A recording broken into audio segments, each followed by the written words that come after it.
အားလုံးပဲမင်္ဂလာပါကိုချင်းဆိုတာအောင်မြင်နေတဲ့သူတွေဒါမှမဟုတ်အခက်အခဲဖြစ်နေတဲ့သူတွေပဲလောက်ရတာလို့တင်ထင်နေပါသလားတကယ်တော့ကိုချင်းဆိုတာပိုကောင်းတဲ့ဘဝတစ်ခုကိုတိဆောက်ခြင်းသူတိုင်းအတွက်ပါအခုကျွန်တော်ပြောပြမယ့်အချက်တွေထဲမှာတင်ရောပါဝင်နေသလားဆိုတာနားထောင်ကြည့်ပေးပါဦးပထမဆုံးကတော့မိမိဘဝမှာဘာဆက်လုပ်ရမလဲဆိုတာဝေခွဲမရဖြစ်နေသူတွေအတွက်ပါ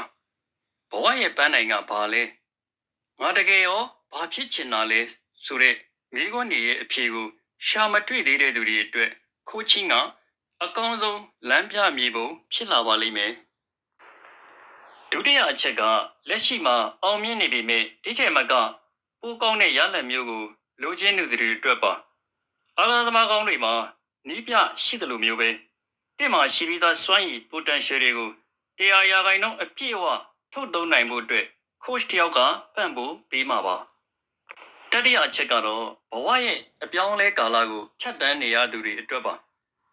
ယာရုအတစ်ရတာမျိုးလုပ်ငန်းခွင်အတစ်ပြောင်းတာမျိုးဒါမှမဟုတ်စီးပွားရေးအတစ်စတင်တာမျိုးတွေမှာစိုးရိမ်စိတ်တွေကိုဖယ်ထုတ်ပြီးယုံကြည်မှုရှိခြေလှမ်းကျင်သူတွေအတွက်ခိုးချင်းကအတင့်တော်ဆုံးပါပဲနောက်ဆုံးတစ်ချက်ကတော့မိမိကိုယ်ကိုကန့်တတ်ထားတဲ့အတွေးအခေါ်တွေ limiting belief တွေက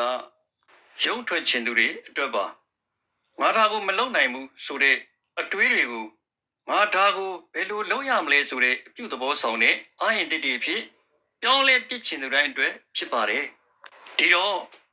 တင်ဟာလက်ရှိထက်ပိုတိုးတက်ခြင်းတဲ့စိတ် growth mindset ရှိနေသူတယောက်ဆိုရင်ခိုးချင်းကတင်အတွက်ပါပဲ